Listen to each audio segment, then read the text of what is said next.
Hey everyone, welcome back to Homestead Corner. We have been harvesting more rhubarb from the garden, so today we are going to whip up an Amish rhubarb jam.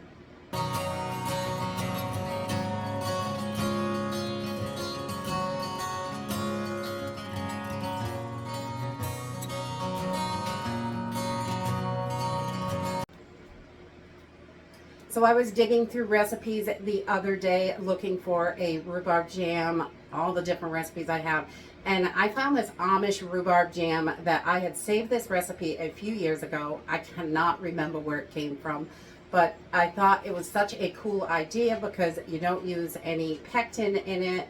It is really simple and easy. So this is going to be a really fast, easy canning project.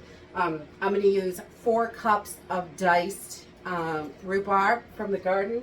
We're going to use some sugar, some crushed pineapple, and Jello. So let's go ahead and get started and try this recipe out. I just loved how quick and simple this recipe was when I was looking at it, and I saved it a couple of years ago. I wrote it down and I didn't write down where I found it, unfortunately, but this is really simple and easy, and I love having different kinds of jams in the pantry. So we're just gonna whip this out real fast and have an extra fruity jam. And so we're just gonna cut these up. We just want these diced, our rhubarb. We're gonna cut them down into small pieces, and I'm gonna cut up about 4 cups of this. And then that is all the prep work. Okay, so we have got our pot on a medium heat, and I'm going to put in the 4 cups of rhubarb. We're just going to dump those right in there. And then we're going to add 4 cups of sugar. A lot of sugar, but most jams have lots of sugar. So we're going to just get this going on a medium heat, and we want to cook this for 8 to 10 minutes. We want to get this so the rhubarb is getting nice and soft and the sugar is all melted. So we're just going to give this a little stir, and we're going to stay close by this. It doesn't take too long. This is a pretty quick recipe. Okay, so this is nice and soft, and all our sugar is dissolved, and we have a nice little syrup going in here. And I just take my little spatula and push it up against the side to make sure those are good and soft. Now, it's been cooking about maybe 11 minutes.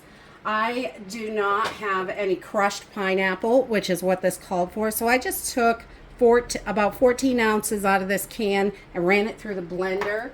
So we have a good little crushed pineapple, and it calls for a 14-ounce can.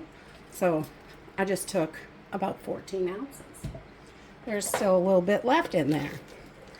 And we're just gonna mix this right in, and we're gonna cook this for 2 to 3 minutes more. I'm gonna get this back up to a boil and make sure everything is nice and hot. So once we have this back up to a boil, I'm just going to take a 3-ounce box of cherry Jello, and this is what's going to give it that jelly consistency, and it's going to make it a really pretty red. I am so excited to try this. And we're just going to give this a good stir. Get it all mixed together really nice. Make sure all of that Jello is in there and mixed in. We don't want any clumps. We want it to gel up real good. And right now, I'm going to turn my heat off because we do not need to continue boiling this. And we're going to get our jars ready and start jarring this up. Okay, so any jellies or anything like that, we're going to use hot sterilized jars. I've got my lids in hot water, and we just want to get these filled right up. And we can fill these to about a 1/4 inch headspace, 1/2 to a 1/4 inch. I am not going to water bath process these. This is an open kettle recipe, and I'm going to do it that way. We do a few things open kettle as long as there is plenty of acid in your foods, and this has loads and loads of sugar in it, so it is going to be just fine. A lot of people for many years have open kettled, and I think it is such a cool thing when you can, because it saves on all sorts of stuff. So I'm just going to debubble real quick, move everything around, make sure it's all nice in there. And we're going to take a paper towel with a little bit of vinegar on it. Ooh, these are toasty hot. And we just want to make sure we get all of anything that's on the rim, any of that jelly. We want to make sure we get a really good seal. And then I'm going to take my lid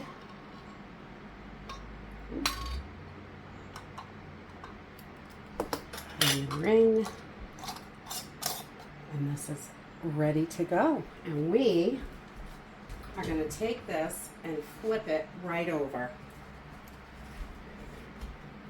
I'm just going to flip it right upside down, just like that, and it's going to seal on its own, which is really cool.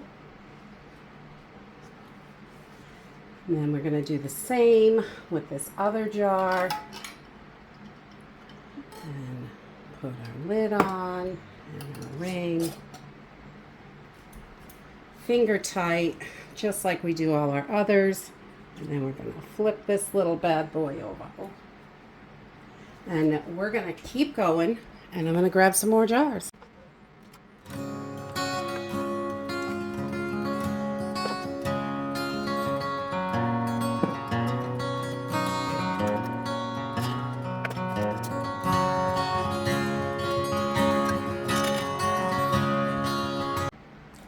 Okay, so we got about 6 jars from our batch, and you can see this is already gelling up really nicely on the spatula and here on the funnel. So I'm really excited about that. And of course, I did a little taste test, and it really tastes, it's got a really nice cherry flavor to it. Yummy. So we're going to just cover these over, and we're going to let them sit for 15 to 20 minutes. I'm going to just keep that heat in a little bit, and then we will flip them back over and let them just come to room temperature on their own, and they should gel up pretty quickly. And that's it. Have a nice, beautiful cherry jam. This is so delicious, and I think I'll definitely be making this little baby again. It's got a great cherry flavor. The Jell-O makes it set up really nice and pretty quickly. Pectin can take up to 24 hours, but this has only been, it's just about to room temperature, and it's already set up, which is great. And this is an open kettle method where you do not water bath it. But if you wanted to water bath this, you definitely can throw it in a water bath for 10 to 15 minutes if you're more comfortable with that. And do what works for you in your kitchen for sure. And that's it for today. I hope you enjoyed this video, and I hope to see you next time. Bye.